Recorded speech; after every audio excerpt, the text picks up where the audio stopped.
Another thing, the water, okay? The water is really important for any pizza, but there's nothing really special about the water in New Haven, or particularly on Worcester Street, okay? I don't know if what you're laughing at, but I actually did a lot of research with this.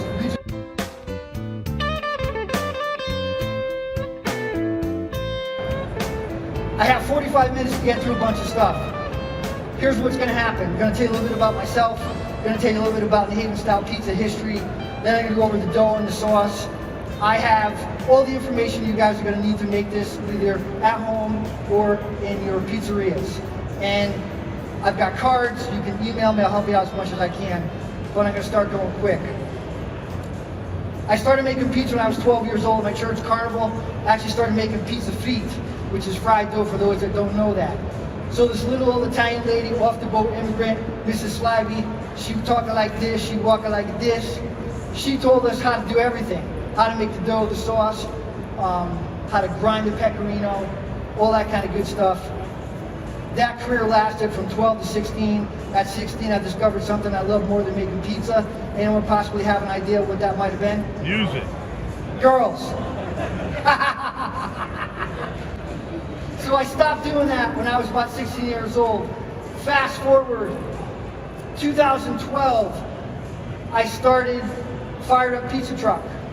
So it was a wood-fired mobile oven in Connecticut. In between that, and I should have started with this. Thank you. I came out of a 30-year career in IT. So I had my own IT business for 30 years. Actually an Apple consulting business. I had a cable infrastructure business, and in between that I had this pizza truck that I just talked about. It was crazy. I'm a serial entrepreneur. My head doesn't stop. My mind doesn't stop working. My wife here has been very supportive of me and my crazy adventures. So I want to thank her.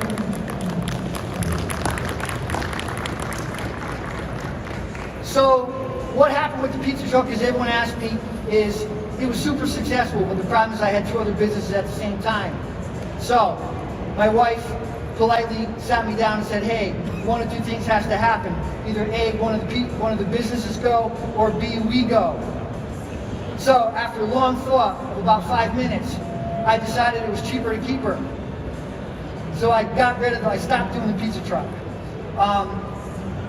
2020, 21, in the pandemic, I started this Facebook group called All About the Haven Style Beats. Still around, we've got about 20,000 people. What we just talk about the Haven Style Pizza. If you don't belong to it, join, it's free. I recently started a podcast called Charred, the New Haven Pizza Show. It's on socials.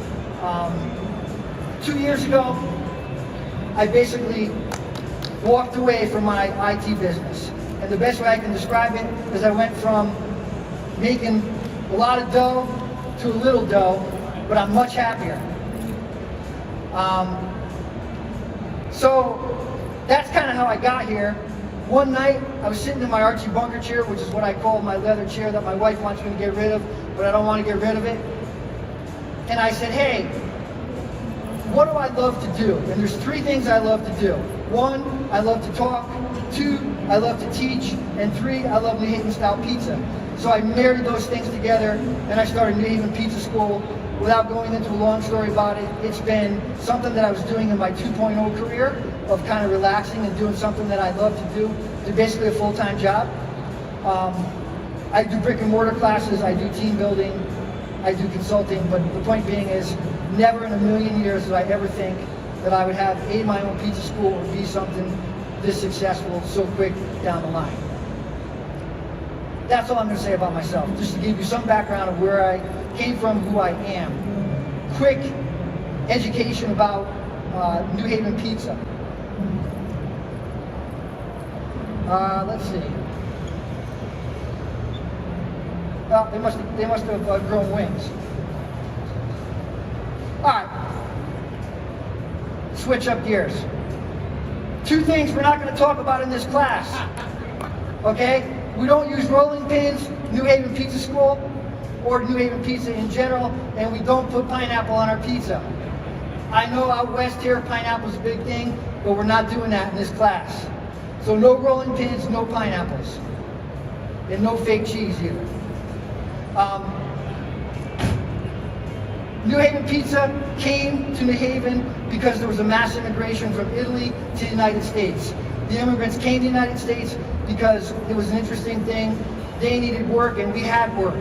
Late 1800s, early 1900s, the Industrial Revolution, we went from a society that didn't make a lot of things to a society that did. So, Italy had people, it was kind of pre our United States. Not going to get into that whole unification thing, but it was not a great place.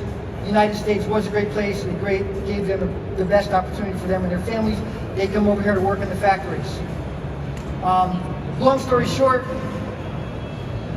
they started buying and building Italian bakeries in New Haven. So prior to roughly 1915, 1917, if you wanted a pizza in New Haven, you had to go to an Italian bakery. Period, end of story. Roughly late teens, early 20s, the first pizzeria came out in New Haven. I'm not going to tell you which one it is, and it's not Frank Pepe. Frank, don't be mad at me. From then on, it kind of has exploded in Connecticut. A lot of people, I know that we're not in Connecticut, but a lot of people don't realize that this is a really growing style, but it started in New Haven, and we're going to see where this thing goes. I'm trying to do this really fast. It's really cool what's happening. We went from kind of like this real regional pizza to now something that's kind of getting a bunch of headlines. And my goal today is to teach you guys how to make it. So here I go.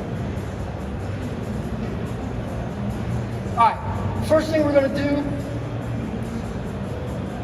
is talk to you about the dough. So I'm going to go over how to make the dough, how to make the sauce, how to stretch, assemble, how to bake the pizza. I beg people to keep this in mind.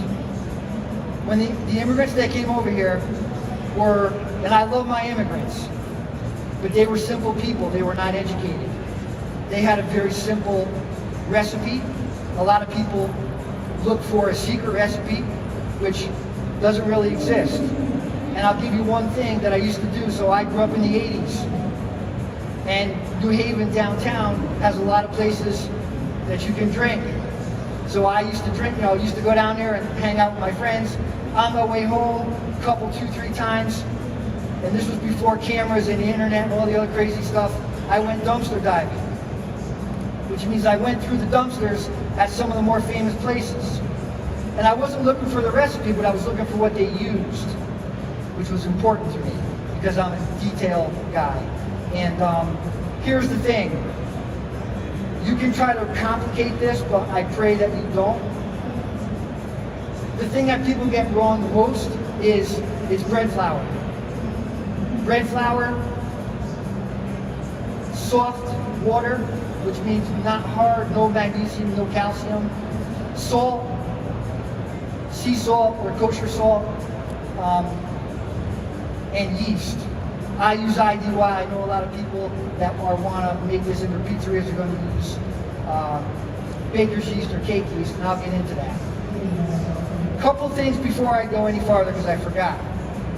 I want to quickly dispel rumors and myths and folklore, okay? You don't have to have a coal oven to make New Haven style pizza. The reason why they used the coal oven is because New Haven was a big place that they sold coal in, and back then a lot of the furnaces only used coal. So it was cheap, it was readily available, and it was used a lot in bread ovens. Those ovens that are on Worcester Street are basically bread ovens that they make pizza in. They're hard to recreate. There's a lot of EPA issues that are going on now, which we're not going to get into that whole thing, but the bottom line is you don't need to have a coal oven to make New Haven style pizza. 98.5% of all New Haven style pizza is baked in a deck oven. Gas, predominantly. There are a bunch of places that have wood. There are only 5 or 6 places in the whole state that have actually a true coal oven. So whether you're baking it at home or baking in your pizzeria, as long as you have a deck oven that goes from 550 to 650 degrees Fahrenheit, you can get a really good New Haven style pizza. Uni as well. I call it the uni dance. We'll get into that maybe later, but unis are great for making New Haven style pizza. You just got to dance with it a little bit, like this. So, another thing, the water, okay? The water is really important for any pizza, but there's nothing really special about the water in New Haven, or particularly on Worcester Street, okay? I don't know if what you're laughing at, but I actually did a lot of research with this, Regional Water Authority. And one of my podcast episodes is going to be talking about this. Without getting into a long story, water on Worcester Street could come from 3 different reservoirs at any time, depending on the need. But the bottom line is, if I tell people, it's real simple. If you can drink the water out of your faucet, whether it's at home or in your pizzeria, you can use that water to make the Haven style pizza. Another thing that I want to tell you, and hopefully I can show you when I make a pizza, is this New Haven cut. And it's basically non-symmetrical cuts of the pizza. It's kind of a tradition thing in Worcester Street in New Haven. It drives people crazy. I had, for me, this semi-viral video go out about 5 days ago, and I got about 300,000 views, and I got about 300 or 400 responses, and all of them were basically calling me everything that you don't ever want anyone to talk to say to you.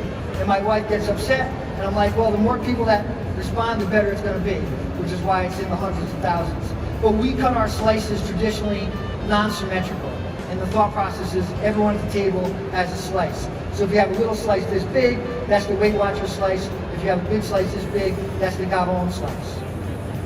So there's a thought and a reason behind all this. And it's just something fun that we can talk about. I think those are the big things. I think the biggest thing is you don't need a cold oven to make a Haven style pizza. If you could get a cold oven, fantastic, but not super great. So here we go.